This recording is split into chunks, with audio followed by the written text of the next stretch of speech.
our presenter today. We are so honored to have Noel Andrews Hoya. He has served as the U.S. Department of Treasury's Deputy Assistant Secretary for the Community Economic Development Office since February 2021, managing a portfolio that includes CDFI Fund, the Emergency Capital Investment Program, and OECD policy team. In his first 14 months at Treasury, he has led the Emergency Rental Assistance and Homeowner Assistance Fund program. Noel's 20-plus year career has focused on integrating immigrants and low-income households into the mainstream financial services and real estate sectors, and on improving the livability and economic resilience of low-income neighborhoods and affordable housing communities. He is a graduate of Yale University. Noel, thank you so much, and I will turn it over to you. Angie, thank you so much. Really appreciate it. It is my pleasure and my honor to be with you all today. So let me tell you what we're going to do. The goal of this is to give everybody a bit of an overview of a wide range of Treasury resources.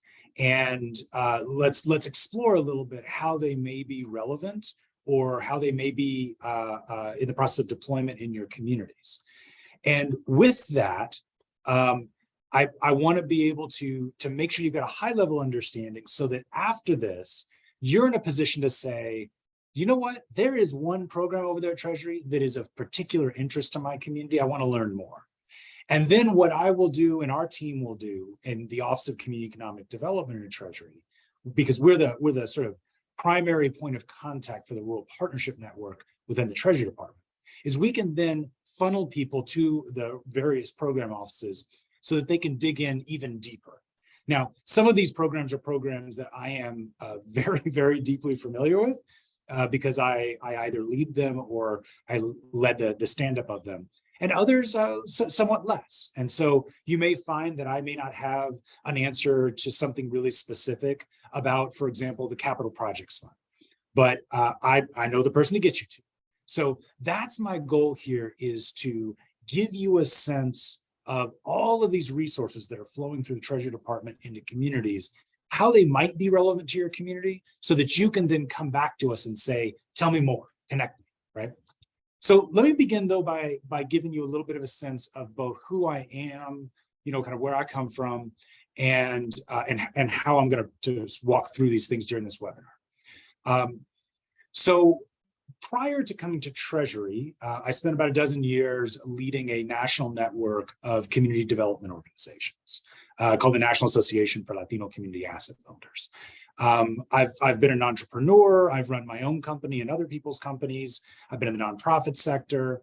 My entire career, I've been focused. I've worked in low and moderate income communities, heavily in communities of color.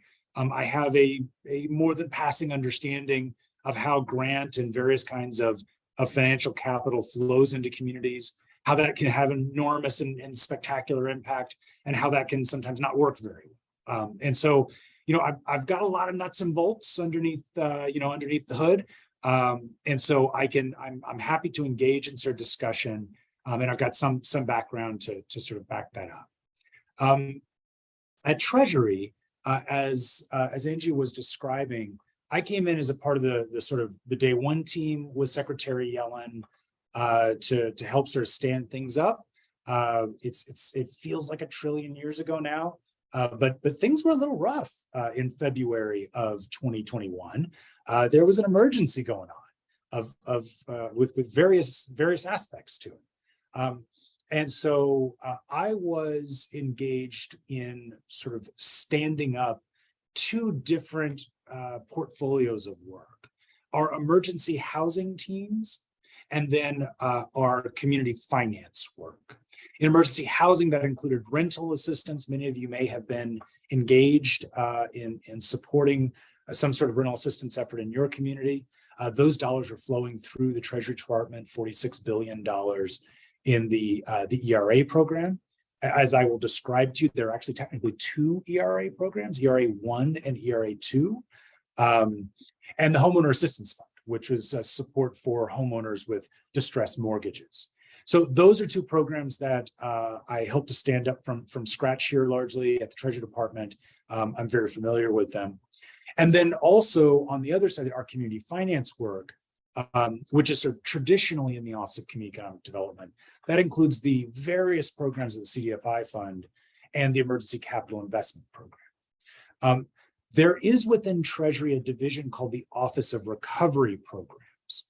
That office is actually over all of the sort of COVID response funding, including the SSBCI, the State Small Business Credit Initiative, the State and Local Fiscal Recovery Fund, the housing programs that I described, and the Capital Projects Fund, which is primarily used for broadband investment, but it can be used for a variety of other things. And so there are these different areas of Treasury that manage different aspects of this work.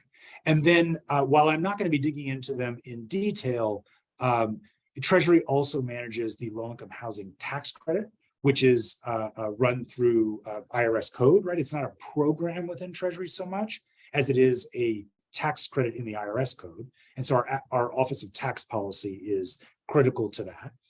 And you all, I'm sure, are aware of the Inflation Reduction Act, which passed and made available a wide range of resources for things including the sort of climate-related investments. I'm sure that you're also aware of the infrastructure bill that became law and the CHIPS Act. These are largely implemented outside of the Treasury Department, but of course, the other really important federal resources for us to be aware of. So that just gives you sort of a high sense of sort of who I am and kind of how some of these programs fall within the structure of Treasury. What I'm going to do is I'm going to run through relatively quickly sort of an overview of each of the programs so that you have some sense of what they are. After that, I'm going to pause and I'm going to pull the deck down. And I have some places where I will dig in more deeply if I don't have questions from you. But if I have questions from you, that's the way I want to be focused. I want to be able to respond to your questions. And so don't worry if it sits quiet. I've got some things to talk to you about that I think will be of value. But please don't be quiet. Once I've gotten through this initial presentation, I would love for this to be sort of a back and forth. In the end, we're kind of all in the family here on this webinar. We're all interested in making sure that rural communities get access to these resources. And so I think, good open communication is what we need first and foremost to make that happen. But let me run through the slides here and just give you a sense. The Emergency Capital Investment Program. So what this is actually technically this was passed just before the Biden administration came in the Consolidated Appropriations Act 2021, which was passed in December 2020. And so there were dollars in that act for this Emergency Capital Investment Program, which allowed Treasury to make investments, not grants, right? Investments in federally insured depository institutions. So banks and credit unions, or banking entities and credit unions, that are either certified by the CDFI Fund as a CDFI, or they're designated by their regulator as an MDI, a minority depository institution. So this is the largest, by a long shot, amount of money that has ever been invested in CDFIs and MDIs by the federal government or anyone else. This is a historic amount of money. And so what Treasury did is took in applications, went through an underwriting process, and identified institutions that have strong track records of lending in communities that the statute identified as sort of the target, right? So low and moderate income communities, minority communities, the rural communities. Rural is in the statute, right? So it's a big deal for the RPN that there is an explicit statutory purpose within ESIB, which is how I'll refer to it, to invest in rural communities. And so the dollars flowed from Treasury to financial institutions that are designated as CDFIs and MDIs. What is critical here is that this is not like a grant program where Treasury says, and now you're on the hook to do the following 5 deliverables for us. What we did was essentially underwrite the business model, make the investment in the institution, and then they report to us on their lending activity. But we can't tell them because these are regulated institutions. And so there is a variety of ways in which we have to collaborate with and be cognizant of their regulator and regulatory structures. We can't tell them how to invest.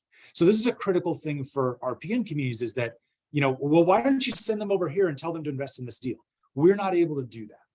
What we can do is make connections, right? There are 3 institutions that received $200 million in investments from the Treasury Department through the Emergency Capital Investment Program. And those 3 institutions have identified to us that the community that you live in happens to be in their target market or in their area where they lend. Well, let's connect you guys and see if there's something to be done. So that's, I think, more what one could expect out of how to engage with these institutions. But I will say that regardless of any connections or sort of Treasury playing a role, these institutions have an incentive to do particularly deeply impactful lending. And so, affordable housing and lending to underserved small businesses, focusing on persistent poverty counties. There's a variety of categories of what Treasury has defined in our policy as deep impact lending. And I think that may be relevant for many RPN communities. And these institutions, if they meet a certain threshold of lending of this type, what they owe back to Treasury as a dividend or interest payment actually is lower. So that there is a reason why they might want to actually go actively engage deals in communities like the communities that you are serving.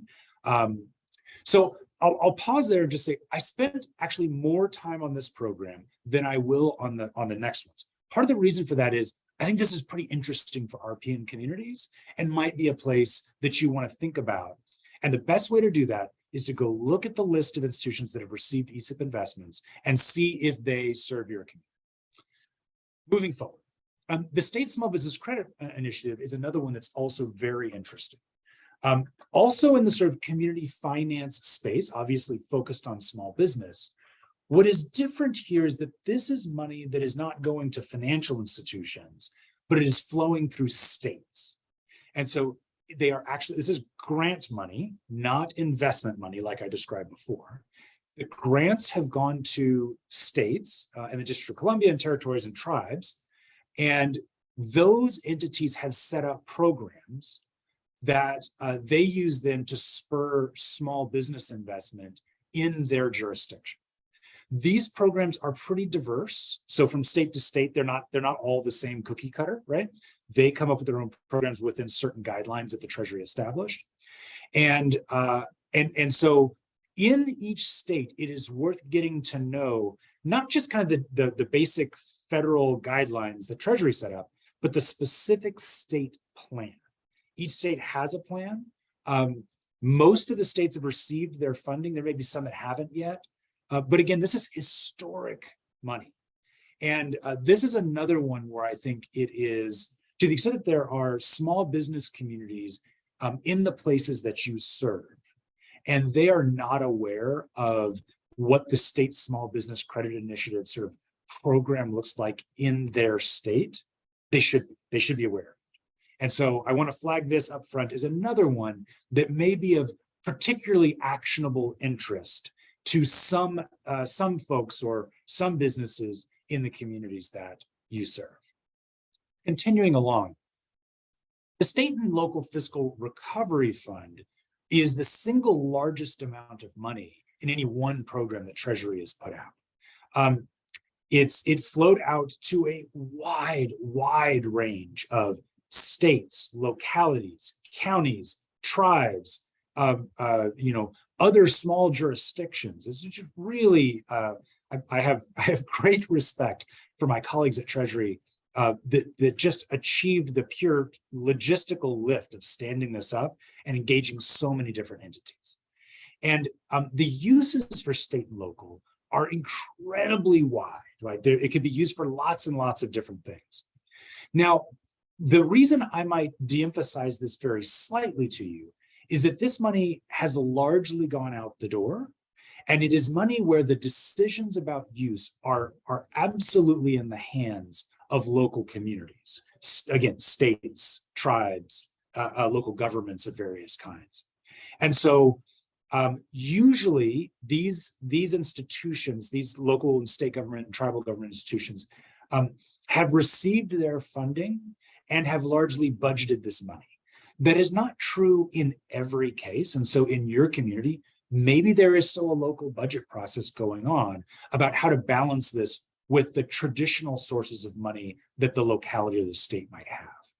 But to give you a sense of one, how impactful this has been and how important it's been, if you think back to what happened after the Great Recession, one of the real challenges, the economic challenges that followed the crisis in 2006, 7, 8, was that for years after that, there was a drag on employment from state and local government because many of them pulled back, reduced their workforce.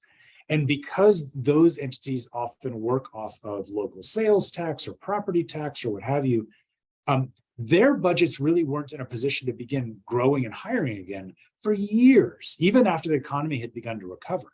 And so we saw this sort of drag on the US economy from the state and local sector happening back at that time.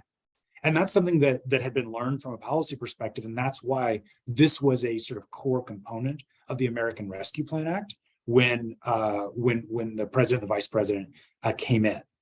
And so we have seen really an amazing range of things that localities are using this money for.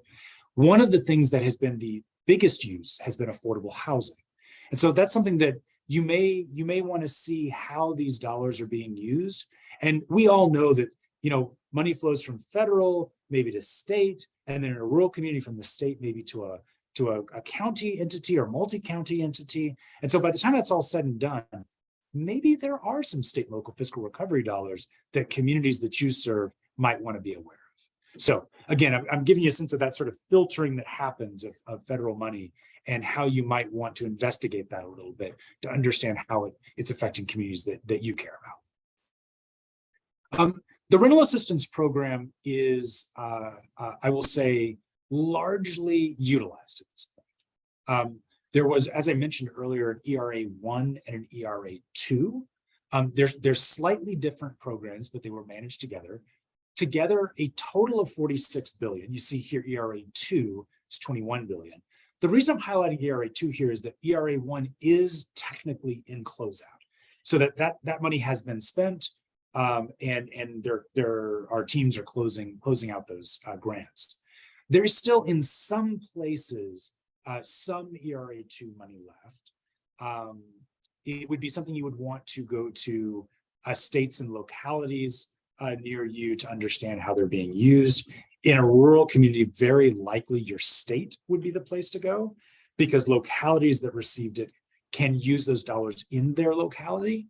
And they had a population threshold that was well above what any rural community might have. So in any case, I suspect that you should be asking your state, are there any ERA 2 resources left?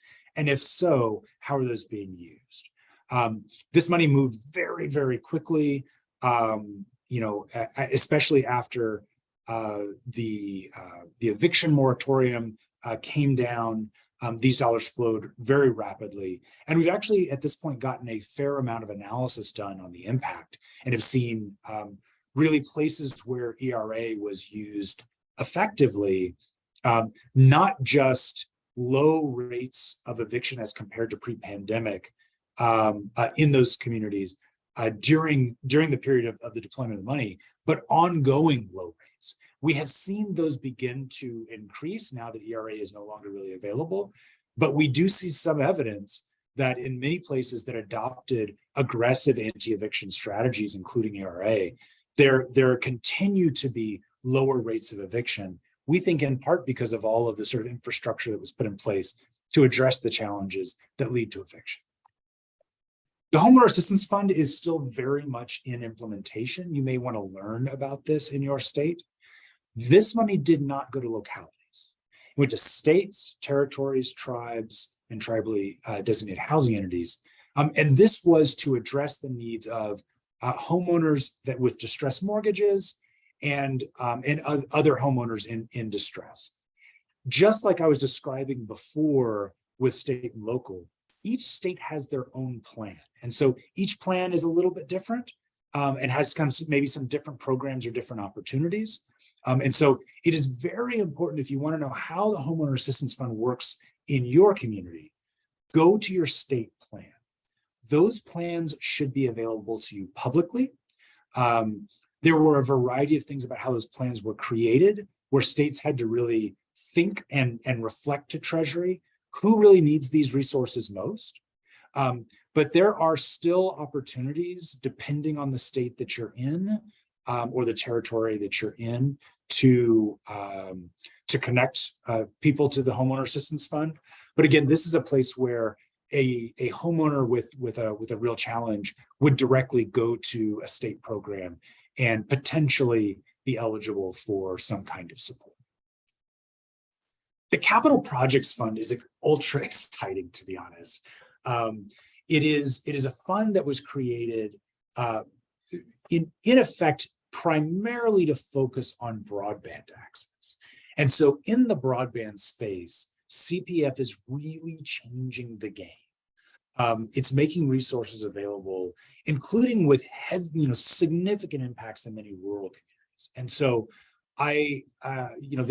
the way the dollars are flowing are, again, through states, territories, and tribal governments. And so, again, you may want to go to your state to understand what their plan is.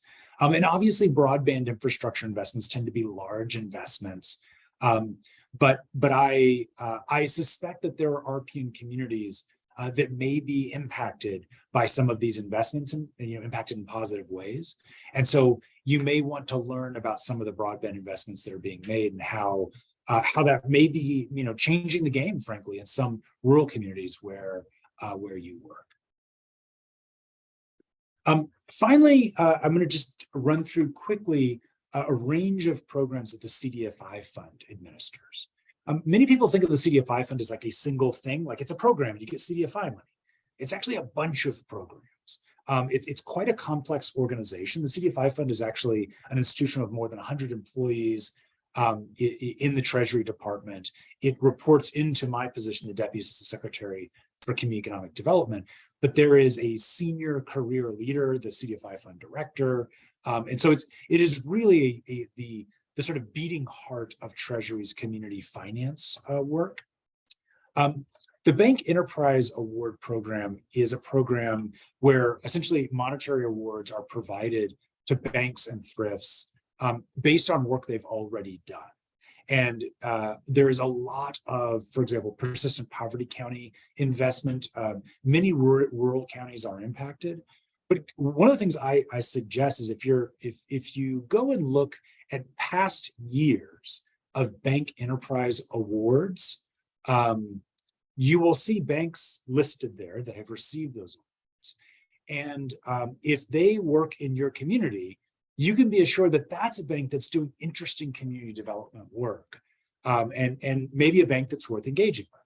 It could be that that's a bank that's also involved in the ESIP, the Emergency Capital Investment Program. So as you look at these sort of award lists, you can sort of cross-reference these and learn, hey, now that's an institution that looks pretty interesting. Maybe we should have a relationship with them. Moving forward, the Capital Magnet Fund is a housing program within the CDFI Fund. Awards are made approximately annually, and it can be used by affordable housing organizations to preserve and particularly housing affordable to very low-income people. This is one of the only places in the CDFI Fund where actually institutions that are not CDFIs are eligible to apply. Community development corporations can also get access to the to the Capital Magnet. CDFI Bond Guarantee Program is a relatively complex program. There are a limited number of large institutions that access it. The whole point of the bond guarantee program is to provide access to long-term capital. So most CDFIs can't get access to 30-year money or 40-year money. And that's what the CDFI bond guarantee program is sort of designed to do. It is complex, difficult in some ways to access, I'll say. And so I would not view this as something like, so how do we quickly get access to the bond guarantee program? This is something where you need to have a partner that is sort of deeply engaged in this space. If you go and look at that, that program on the CDFI Fund's website, you will see those institutions that are engaged there. And if they look familiar to you or are working in your communities, maybe worth a discussion. But I'll say that this is probably not one of the ultra actionable things for you, unless there's a partner already in your community accessing it. The CDFI sort of core program, the Financial Assistance and Technical Assistance Awards, is sort of what CDFI is best known for. They're grants largely to CDFIs, which are financial institutions, they're lenders, that have been certified by the CDFI Fund to promote a community development purpose in their target market. And so CDFIs might be banks, they might be credit unions, they might be unregulated loan funds, and they might be venture capital funds. Those are the four kinds of structures that CDFIs can take. And so this is a program where institutions can access grant dollars and other kinds of dollars from the CDFI Fund.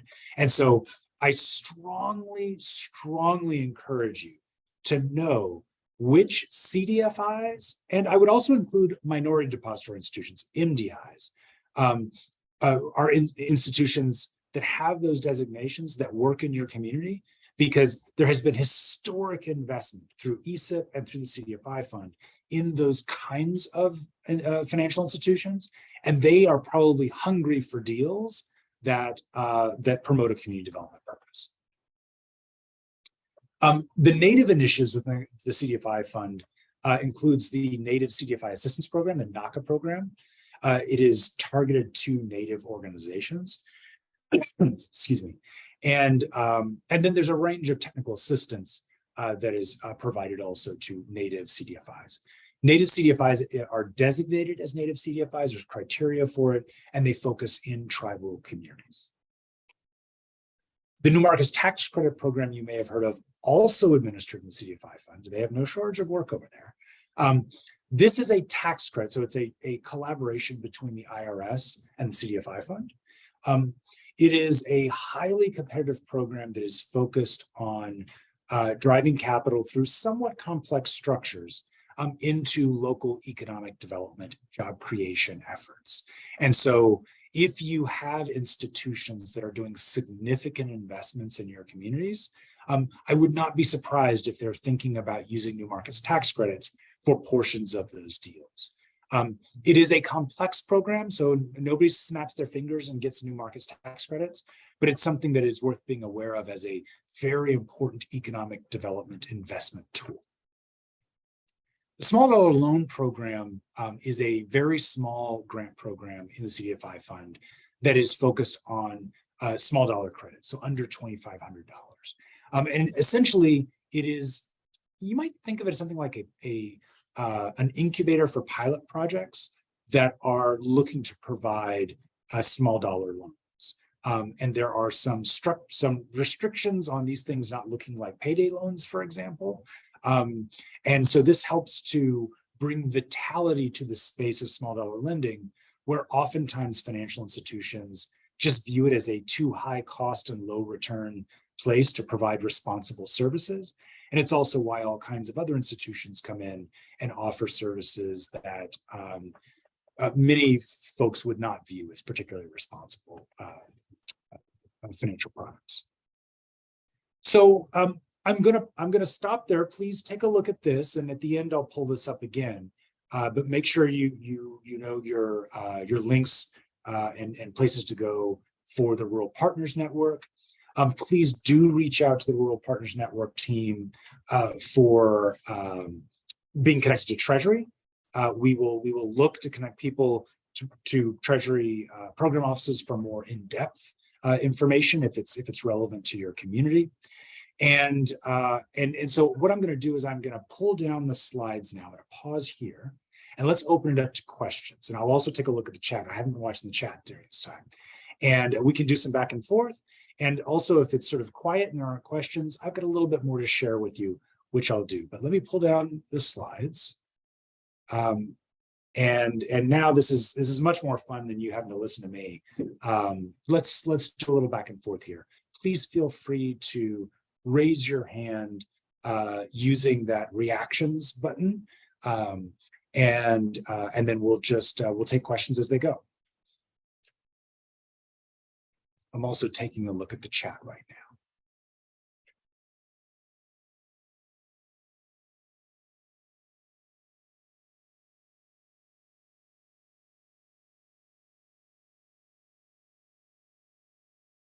So I see a question here about finding a partner deeply engaged in this space sounds like a barrier.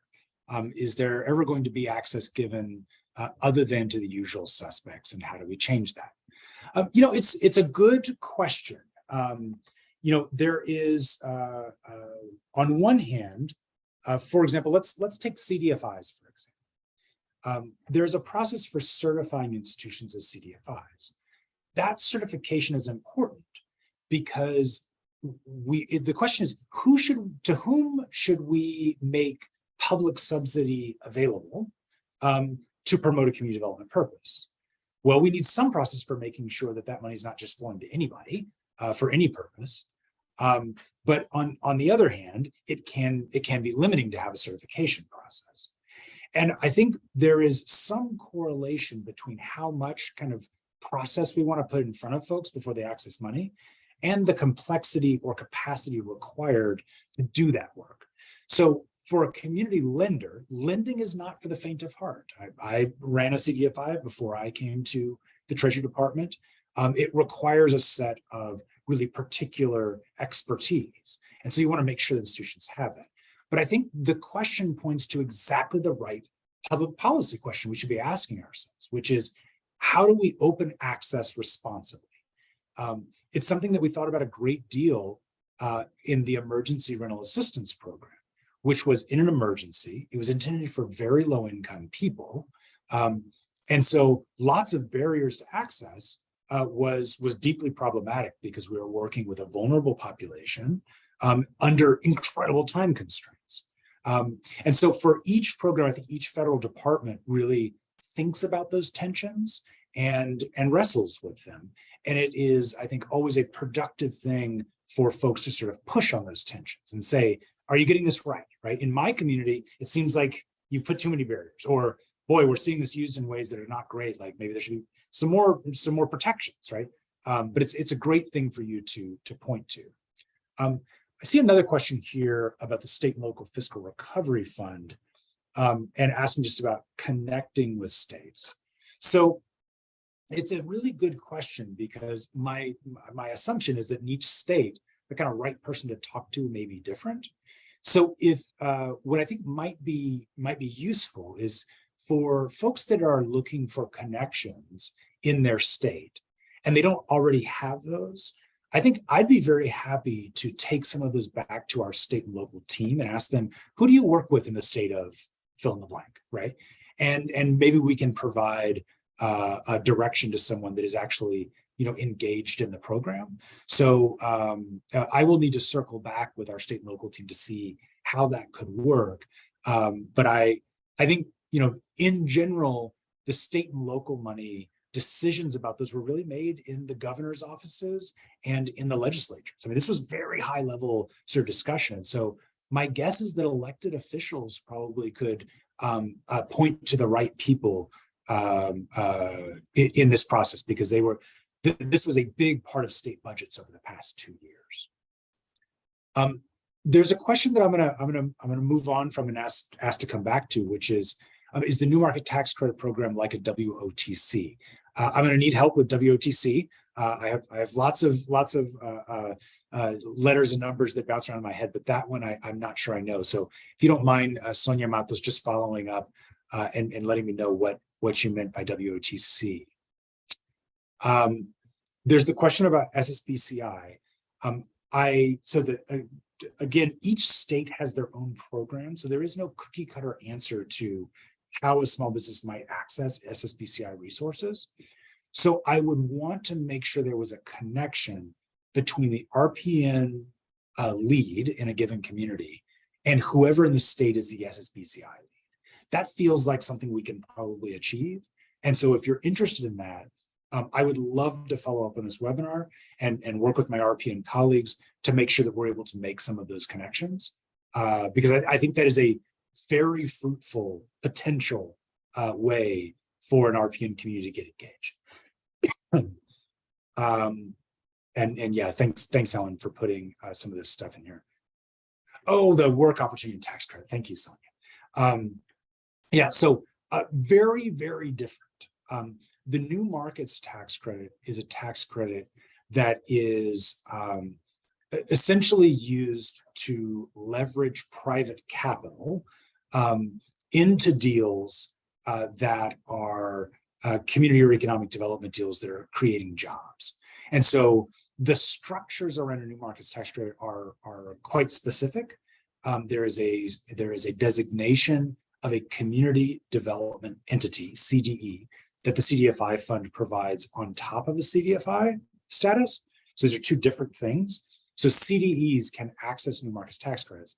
They then apply for the allocation of credits, and then they syndicate those credits. That is to say, they make them available to entities that want to invest and then take those credits and benefit by applying those against their tax obligations. So somewhat complicated, right? But it is a structure that's been around now for quite a while, more than 20 years, if I'm not mistaken, and that real capital that flows through.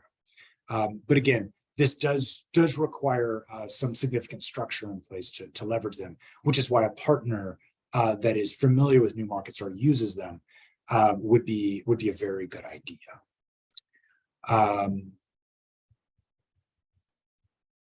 Great, I see some links there. That's precisely correct. It's a credit for investment rather than based on who you employ. So let me just pause here. I think we've made it through a number of the points in the chat.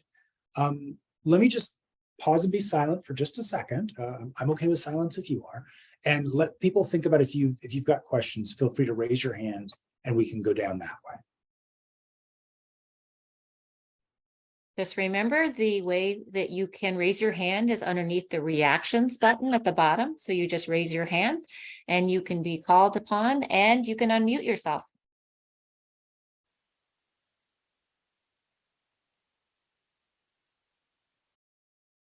We give it just a few seconds more, and then you'll have to listen to me on anything that I want to talk about.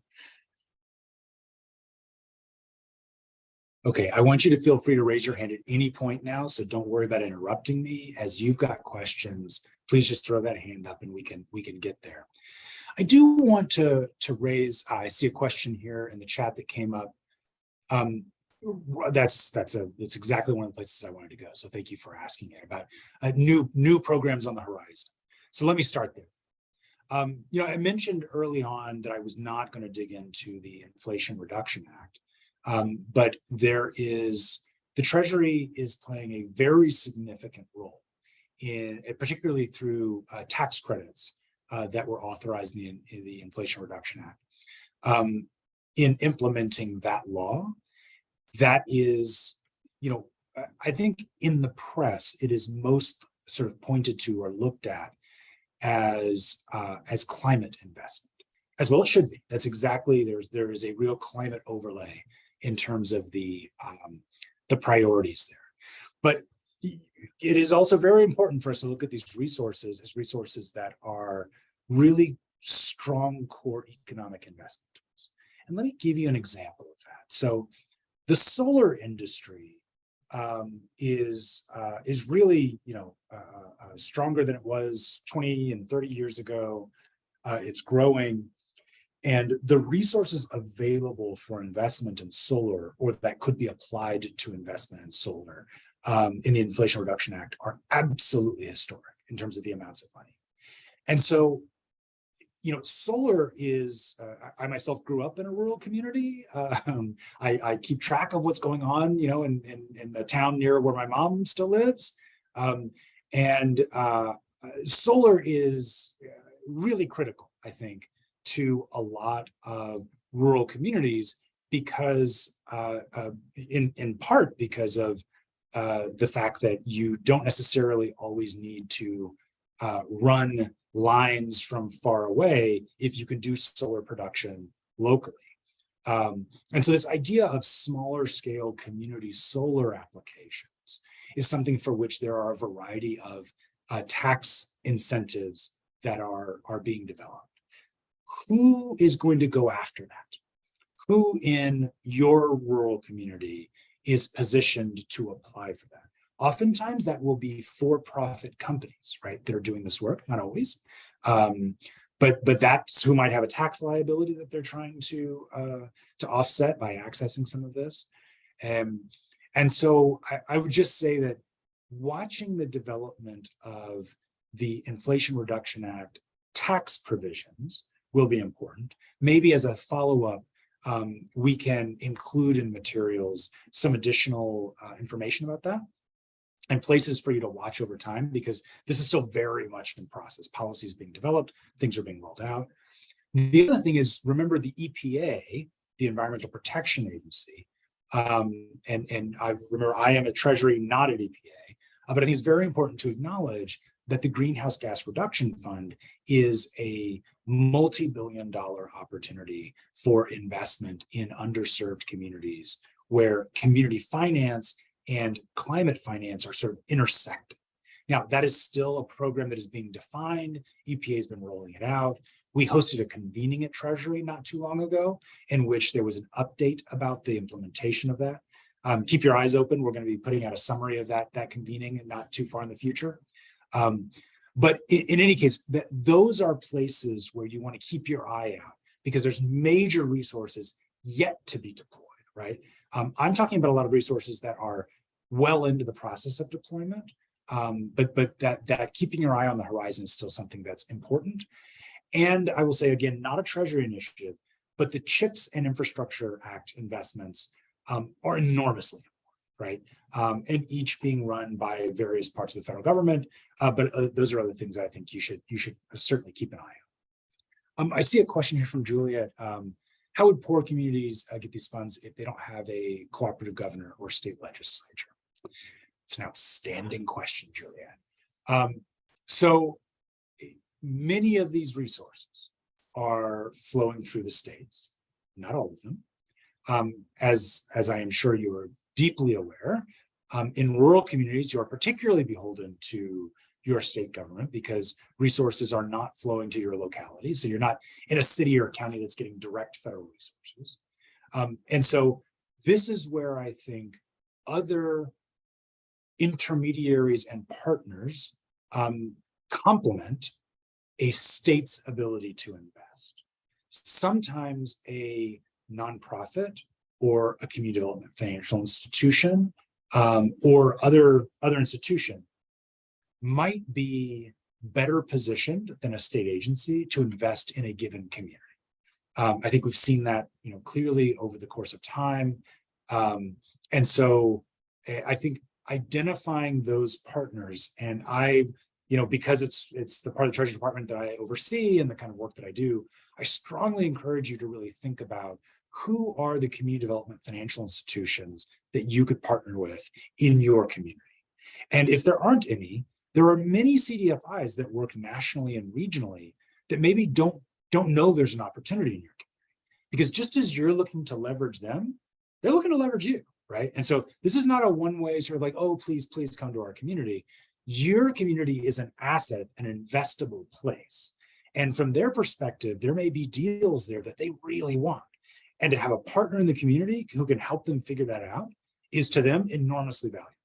So thinking about that value proposition, I think, is really an important part of the partnership, that each side in that communication has real value and import, right? So that's something that I would point to you is finding those CDFIs. But I strongly encourage whatever the view or perception of a given, state legislature or governor may be, to engage with those state agencies, because look, the governor's important, but the governor also puts in place in any state, right, a set of leaders, cabinet level leaders, directors, people who run various agencies that have their own priorities, and not everything comes to the governor's desk. And one of the things I learned in running the rental assistance program and the homeowner assistance fund is that places that maybe in the headlines and the governor was viewed as somebody who didn't want this to happen or that to happen, and it turns out their state agency actually was quite good and really delivering for kids. And so it is always good to engage, though I recognize obviously sometimes that engagement can be frustrating in some places depending on who you're looking. Let's see, another question here. In our rural community, we're struggling with catching up with the proper ordinances and permitting for solar development. Yep. And taking proper steps to be smart development rather than companies that are taking advantage of the funds.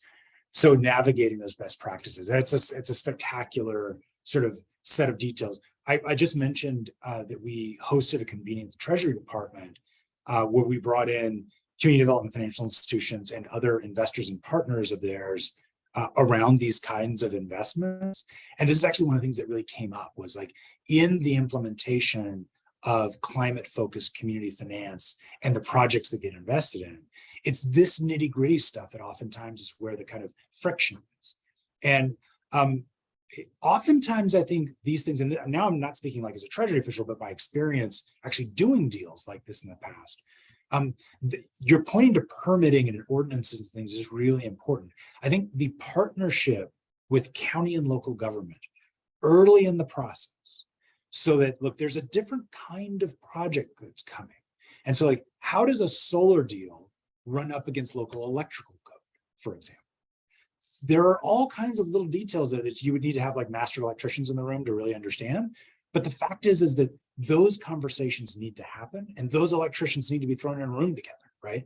And so I think it is one of a set of reasons why I think it's enormously important for local and state government, city, county government, all need to be engaged early on in these processes, because it will end up on their desk, right?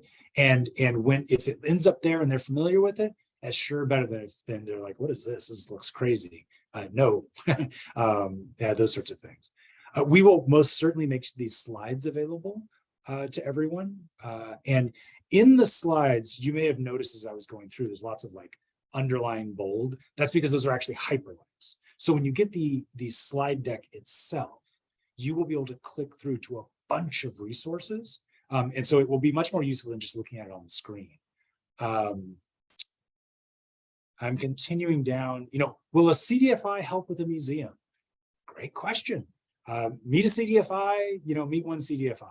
I think it really depends on what the deal looks like, what the ask of their investment is, where they come into the capital stack, et cetera. But what I can guarantee you is it's a good question to ask.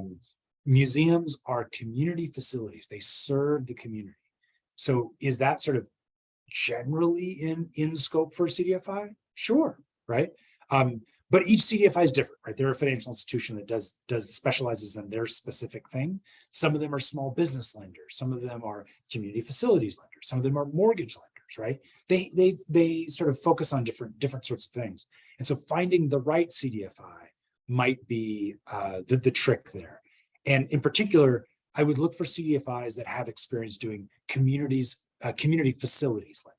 That's the kind of language that you'll see. If they do community facilities, that's likely one where this is a relevant question to ask. I love that all the questions have come up. How can a municipality apply for the state and local fiscal recovery funds? So there is no application process for it. The state and local fiscal recovery fund was a block grant, essentially. So if an institution was statutorily eligible, the Treasury Department reached out to them and made available to them their allocation of funding. That has already happened. So if they were going to get access to their money, they already have. And then they may have already they very likely have already pulled down their money from Treasury. And then if they have pulled that money down, how is it being used? That would be budgeted in the state or local or county budget. So that budget process is the place where I would really point you to really understand kind of how is that money, how can that money be used? It's a question that the local government or state government or tribal government is making themselves in their own budget process. So if the county executive and county council or the county judge, depending on where you're from, or the mayor or whatever, whatever their usual budget process is, there was probably a version of that for budgeting how the state and local money was being or is used locally. We're getting towards wrapping up. I do want to raise just one other thing for you, which is gets back to a really good question that was asked earlier, which was about sort of how do you pull down the barriers to access? And the flip side of that same coin is capacity in the community. And so, building up institutions that are connected to community, but that have the capacity to connect and apply for federal money and leverage that money. I often say that federal money comes with its risks, right? So it's not the first dollar that a startup nonprofit, for example, wants to get, because federal money has all kinds of compliance requirements and maybe audit requirements, right? And so you want robust institutions to go and leverage that money oftentimes. And so the work of capacity building, I think, is something that is enormously important, and hope that, I imagine many of you, I'm preaching to the choir, you already know this, but just in the context of accessing federal resources, I can't underline enough how important it is to have institutions that are partners, that are connected to community, that are trusted, that actually can directly go and leverage the money.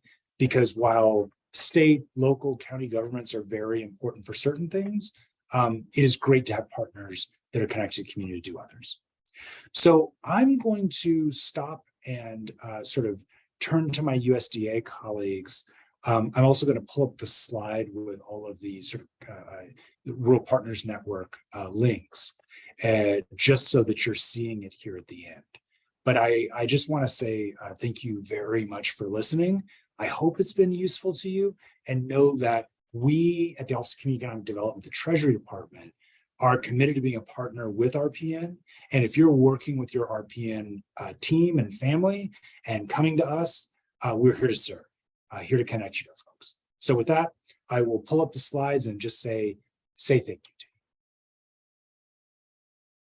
Thank you so much, Noel. This presentation was amazing. We really appreciate this great information. Thank you for the participants with all of the questions that you have. Please continue to send your questions to Rural Partners Network at USDA.gov. Please continue to visit our website at rural.gov. And on that website, you have the opportunity to subscribe and receive our latest RPN updates on the website. Please continue to follow us at RuralGov on Twitter. And please, we encourage everyone to sign up for our newsletter, Rural Connections. You can click on this link here and we'll send out this information via email to sign up for the newsletter. And also you see the link for our 2022 RPN annual report. We are so beyond grateful for this partnership that we have with Treasury. And thank you, Noel, for your great presentation. Christine, are you still here? Do you have any questions? No, but with that, thank you for your partnership. Thank you for that engagement. We did see some rural partner networks, community networks on this webinar. We also know that we've got friends in other states that have been joining us. So welcome and thank you.